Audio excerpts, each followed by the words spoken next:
Let's talk about something that I think is integral to understanding Adobe Photoshop.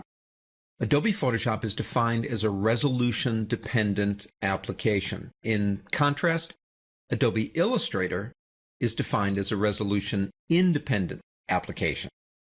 Big, big difference.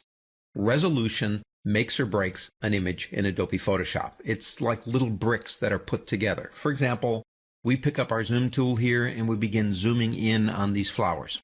And you will notice eventually you begin seeing the pixels that make it up. The word resolution was co-opted from an earlier time. Long before computers, we had the word resolution. Resolution means the ability to resolve. As you can see right now, we're beginning to see the actual underpinnings, the makeup of this image, the actual bricks in the wall that make it work. When you begin reducing the size of the file, and we can do that by holding the Alt key down and clicking again, eventually your eyes lose the ability to resolve the bricks, and color memory takes over, and you see a photograph. But in reality, the photo is made up of little tiny bricks.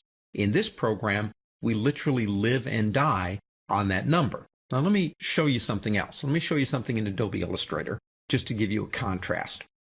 That image in Adobe Illustrator is resolution independent. And as you can see, no matter how big I make this, it will not pixelate.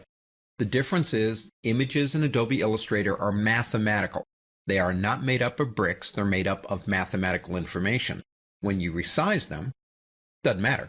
The math is redrawn to choose the shape that you've decided, which means that image would go as well on a business card as it would go on the side of a blimp.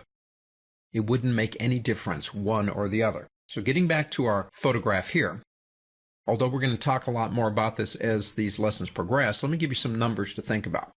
If you're going out to the web, PowerPoint, PDF documents that are read on a monitor, then these are the numbers you want to remember. A resolution of somewhere between 72 and 96. If you're going out to print, there's really only one number that's really a magic number, and that's 300. If your document has a resolution of 300, that simply means that it should print nice on any output device. Everything from a 4-color press to an inkjet printer, you should not have a problem. If you want to go down with it, you can. You can take it down to 72 or 96. We'll talk more about this as we get into the lessons and begin manipulating photographs. However, the magic numbers, 72 to 96 for everything on a monitor, 300 is pretty magic for a bullet when you're going into things for print. Those are the two numbers to remember. And remember, Adobe Illustrator is resolution independent.